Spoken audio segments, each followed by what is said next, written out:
So the go-to strategy that I use the most are graphic organizers. They work really well with diverse learners that are LST and ELL students. I've used this form of instruction with ELL students and LST students, but I feel like all students can benefit from graphic organizers. Here at Fraser Heights, I've actually taught social studies, ELL 1, 2, and 3, and LST, and I've seen it help all my students. In particular, I'm really focused on my ELL students. Here at Fraser Heights, we have 3 levels. So ELL 1 is our starting level, where students have very little language.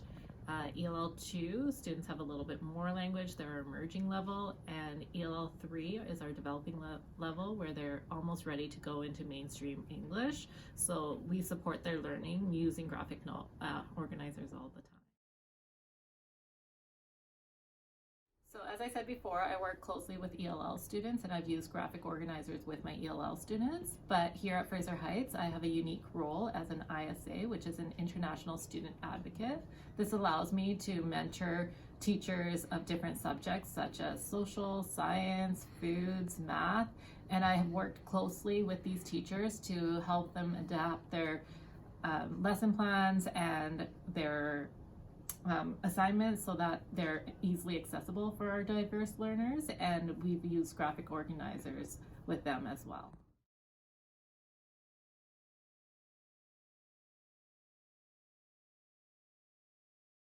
Okay, so this is an example of how I use a graphic organizer with my ELL students. We do a lot of practicing how to write.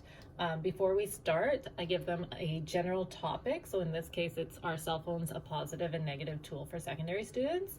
And then I always have a space for them to brainstorm before we start writing. So we write down the positives and the negatives, sometimes as a class or sometimes individually, depending on the student's level.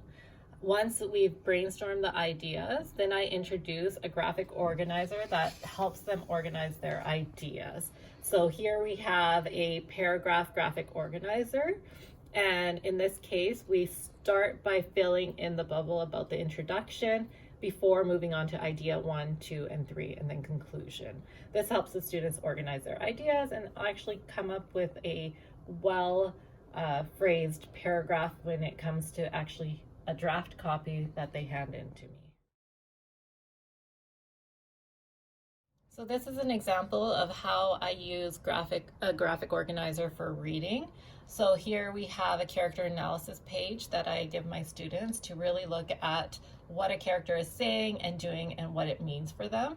So we start off by picking out character traits. So I usually give them a list, or they can look on their own, but usually a list such as this for my level this year, and they highlight the character traits that go with the character that we read about.